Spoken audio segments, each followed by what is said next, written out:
Caro amigo do Instituto Plínio Correia de Oliveira, estamos começando hoje um curso sobre a Teologia da Libertação. Hoje, quarta-feira das trevas, assim chamada de quarta-feira das trevas pela igreja, por causa que nos lembra a traição de Judas. É o dia que a igreja reserva para lembrar esse ato triste, traiçoeiro, que foi aquele chamado para ser um dos discípulos de Nosso Senhor que traiu ao seu mestre, que traiu ao seu Deus. Nesta quarta-feira, nós iniciamos o curso sobre a Teologia da Libertação. Judas foi aquele discípulo que, quando Santa Maria Madalena despejava óleos caríssimos, perfumes caríssimos nos pés de Nosso Senhor, veio com a mesma demagogia da esquerda chamada católica, porque não vender e dar aos pobres, não porque ele tinha pena dos pobres, assim como não porque a Teologia da Libertação também não tem pena dos pobres, mas porque eles usam os pobres para fazer uma instrumentalização da fé a serviço do comunismo, do marxismo. A Teologia da Libertação bem poderia ser lembrada nessa quarta-feira das trevas como filhos espirituais, aqueles que seguem essa doutrina do discípulo que traiu a nosso Senhor Jesus Cristo. Um católico jamais pode ser comunista, e nós temos visto isso aqui neste canal várias vezes. E hoje, nesta quarta-feira, o senhor Júlio Loredo iniciará o curso sobre a Teologia da Libertação. Ele é especialista na matéria, autor do livro sobre a Teologia da Libertação. O link estará aqui na descrição desse vídeo, nós vamos colocar. E todas as semanas nós teremos um vídeo novo dessa aula que ele está dando sobre esse tema. Compartilhe esses vídeos entre seus colegas, entre seus amigos, nas suas redes sociais. Inscreva-se nesse canal se você ainda não é inscrito para não perder nenhum destes vídeos.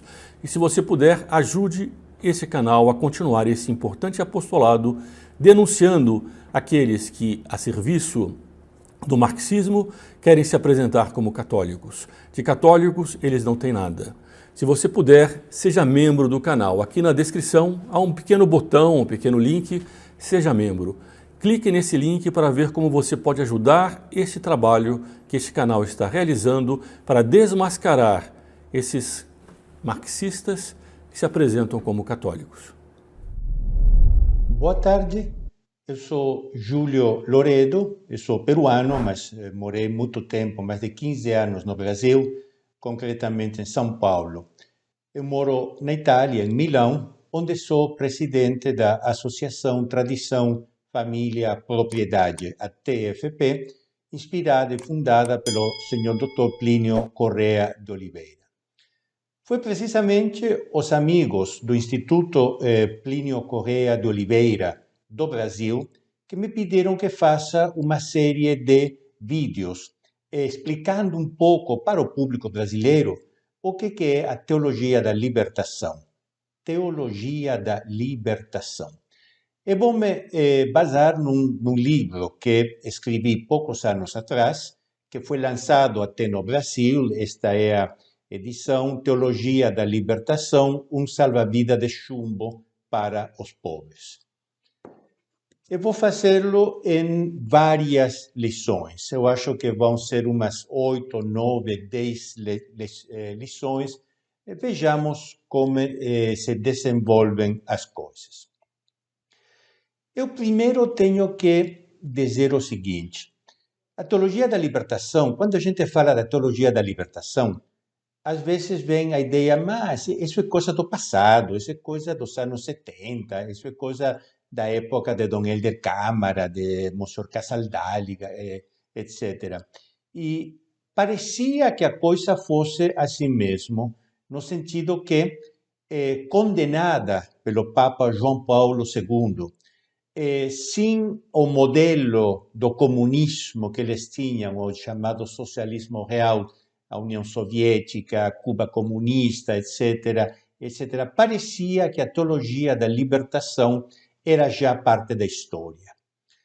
Porém, com a eleição do Papa Francisco ao pontificado, esta teologia voltou a estar no centro das cogitações e no centro das ações de uma boa parte do clero católico. Os teólogos da libertação foram recebidos e são recebidos pelo Papa Francisco no próprio Vaticano. O fundador da teologia da libertação, o padre peruano, o padre Gustavo Gutiérrez, ele foi recebido no Vaticano várias vezes, ele até lançou livros dele no Vaticano 2 ou 3 anos atrás.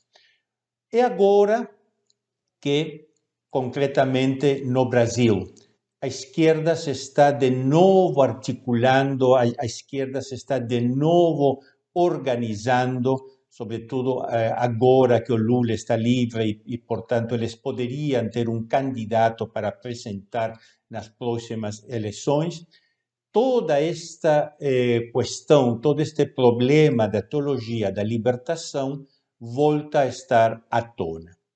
Portanto, é indispensável, é necessário que o público brasileiro saiba, conheça o que é a teologia da libertação, não só nos aspectos teóricos, doutrinais, filosóficos, teológicos da teologia da libertação, mas também, e direi num certo sentido, principalmente, a sua concretização, ou seja, a sua atuação concreta. Esta primeira lição vai pegar um pouco a história da teologia da libertação e vamos pegar ela um pouco para trás.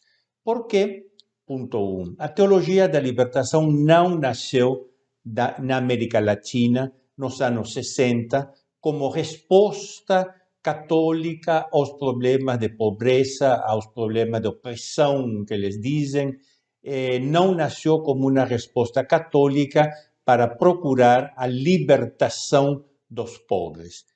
Isso é lorota, isso é uma história que eles contam, não é assim. A teologia da libertação tem uma longa história. A teologia da libertação nasce da confluência de duas correntes. Uma corrente de ativismo social, de ativismo político de esquerda, que começou no século XIX, vejam quando, século XIX, com o chamado catolicismo social. Depois isso deu origem ao chamado catolicismo democrático, onde democrático é sinônimo de esquerda, de socialismo. Isto deu origem ao mal chamado socialismo cristão, mal chamado porque socialismo e cristianismo são termos contraditórios, do qual nasceu diretamente a teologia da libertação. De outro lado, teve outra corrente, portanto, esta corrente de ativismo social, ativismo político de esquerda. Outra corrente é uma corrente filosófica e teológica, quer dizer, de erros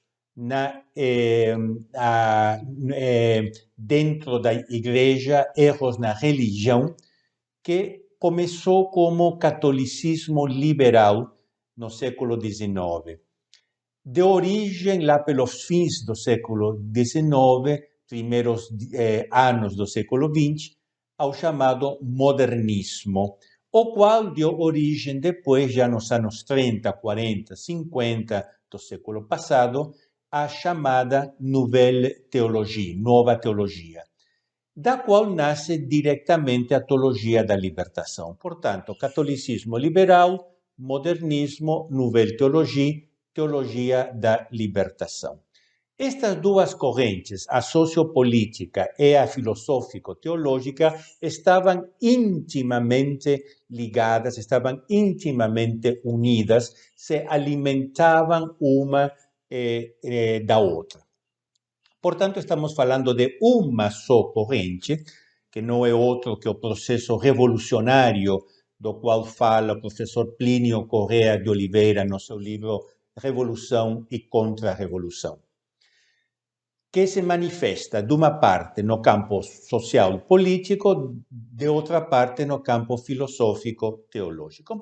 Vamos entrar rapidissimamente nesta história. Hoje faço a história filosófica-teológica, amanhã faço a história social e política. Os senhores conhecem a Revolução Francesa. A Revolução Francesa nos é ensinada como uma revolução antimonárquica, uma revolução contra o rei, contra os nobres. Pois bem, o foi, mas foi também e, sobretudo, uma revolução contra a Igreja. Aqui tenho uma citação de um dos líderes da Revolução Francesa que lança o leitmotiv, quer dizer, a proclamação do que eles queriam. E ele diz o seguinte, Hébert, a revolução não triunfará na França até que o último aristocrata seja enforcado nas tripas do último padre. Quer dizer, não à aristocracia, não ao clero. Por quê? Eles eram igualitários, eles não queriam nenhuma hierarquia, nenhuma diferença. Portanto, eles não podiam tolerar a hierarquia na sociedade, o rei, a aristocracia, a burguesia, etc., nem podiam tolerar a hierarquia na igreja, papa, bispos, padres, etc. E, de fato, eles começaram uma obra de destruição. Olha o que um historiador francês, dos grandes historiadores sobre a história da igreja, Adrien Dancet, diz: na história religiosa da França, não houve precedente de demolição tão brutal e quanto completa.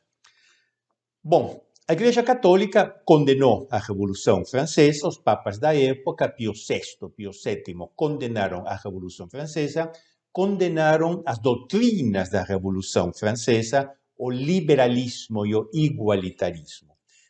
Infelizmente, já nessa época tinha católicos que gostaram da Revolução Francesa. Eram católicos já abertos ao que eles chamavam o espírito da modernidade. Eram católicos modernos, católicos, como se diz no Brasil, para frente. E como a Revolução Francesa era apresentada como a revolução do futuro, o que abre a era da modernidade, estes católicos abraçaram a Revolução Francesa. Olha o que diz um dos líderes da Revolução destes católicos liberais. Nós adoramos a Deus como autor soberano da Revolução.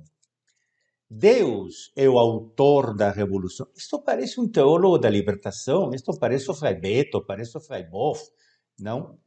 Estamos falando de fins de 1700, fim do século XVIII. Deus é o autor da Revolução. Dizem, nós aceitamos, nós invocamos, nós proclamamos todas as revoluções passadas e todas as revoluções que vão vir.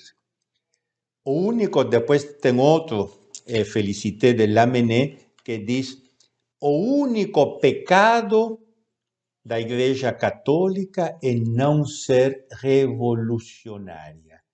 Portanto, estes católicos, que depois se chamaram católicos liberais, eles abraçavam a Revolução Francesa e todas as suas sequelas, e não só abraçavam, mas a proclamavam como se fosse um ideal católico, confundindo religião com políticos. Vocês vejam que eles já diziam, nessa época, Deus é o autor da revolução, portanto, se nós queremos ouvir a palavra de Deus, nós temos que aceitar, invocar e participar.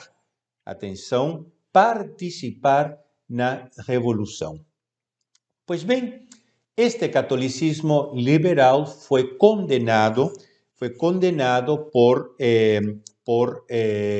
pelos papas da época, sobretudo por o Papa Gregório XVI e um pouco mais tarde o Papa Pio IX, Beato Pio IX, e ainda mais tarde pelo Papa Leão XIII, isso é um pouco mais tarde, lá pelos fins do século XIX. Eu menciono um ponto deste catolicismo liberal. Portanto, vejam o que eram os católicos liberais, são basicamente católicos que abraçaram a revolução e queriam interpretá-la desde o ponto de vista católico, pseudo-católico, porque evidentemente as duas coisas são incompatíveis. Mas também eles já começaram com um fala-fala socialista e revolucionário. Claro, se são igualitários, eles não podem aceitar nenhuma jerarquia, nem na igreja, uma jerarquia doutrinal, uma jerarquia de governo, na igreja, nem na sociedade. Vejam o que diz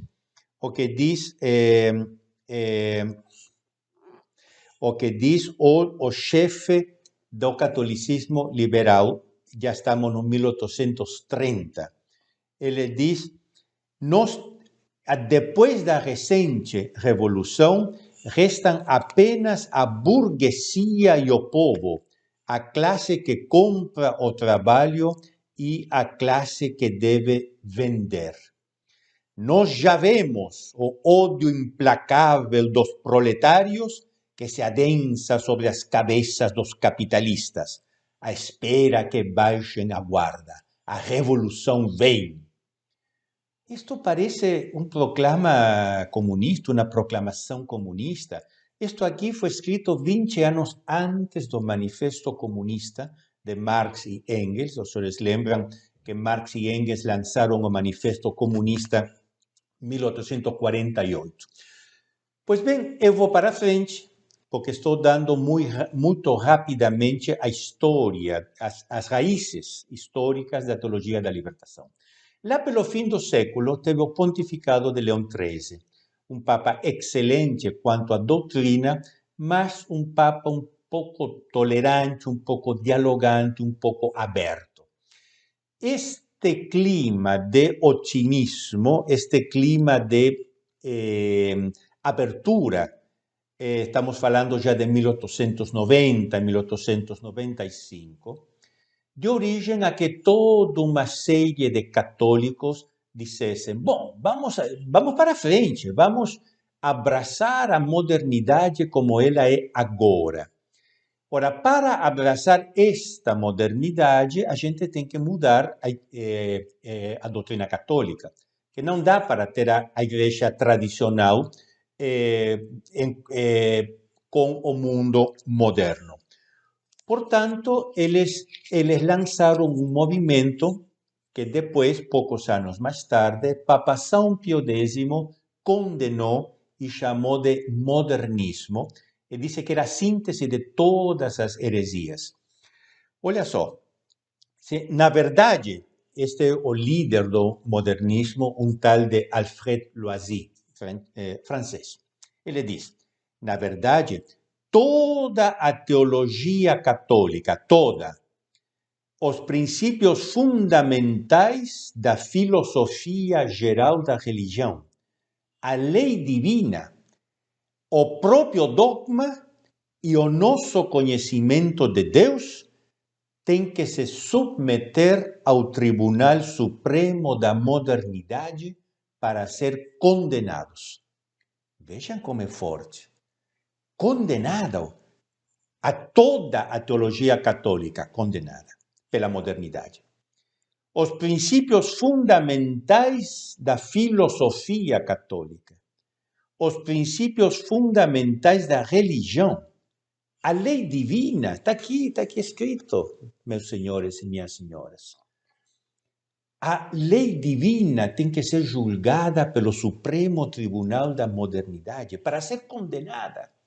Bom, eu não vou para frente porque seria muito longo, mas o modernismo, portanto, negava, pela base, negava a possibilidade de ter um dogma. Eles diziam isto, 15 segundos de discurso doutrinal.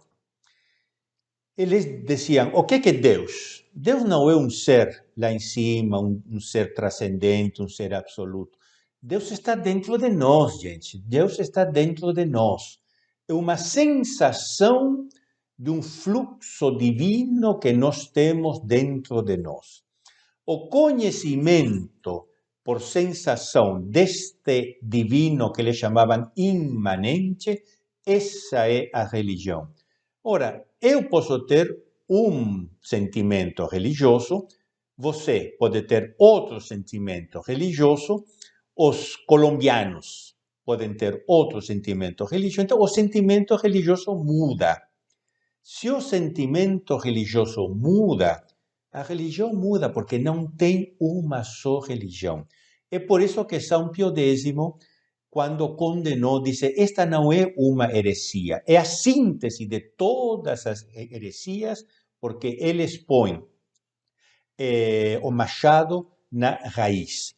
Bom, condenados, os modernistas se esconderam, eles mesmos dizem, eu tenho aqui documentos que dizem isso.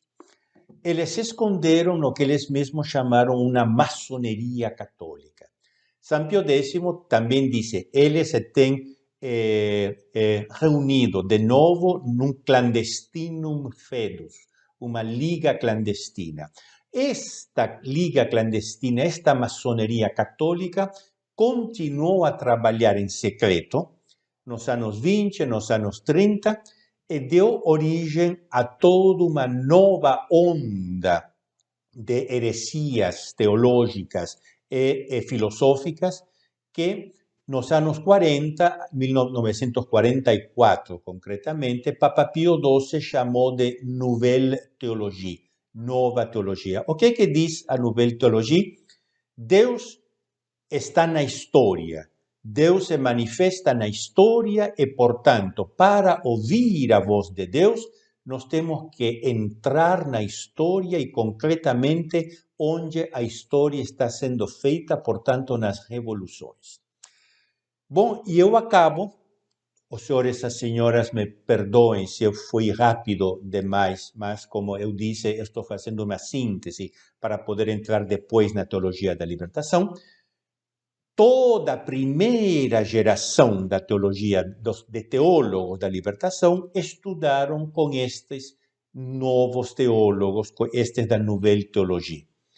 De fato, a teologia da libertação não é que uma radicalização dos pressupostos doutrinais, das doutrinas da Nouvelle Théologie.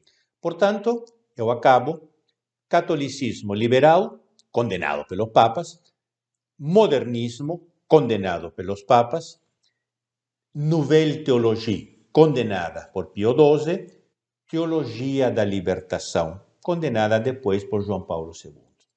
Esta é a genealogia péssima, infecta da teologia da libertação.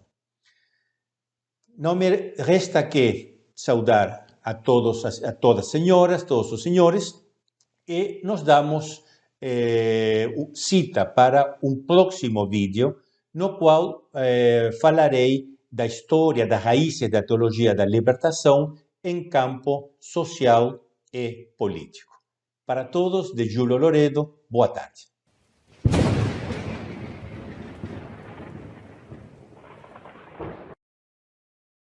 Chegamos ao final de mais um vídeo. Aqui ao meu lado estão aparecendo alguns vídeos recomendados. Não se esqueça, inscreva-se nesse canal e faça parte dessa reação pelo Brasil.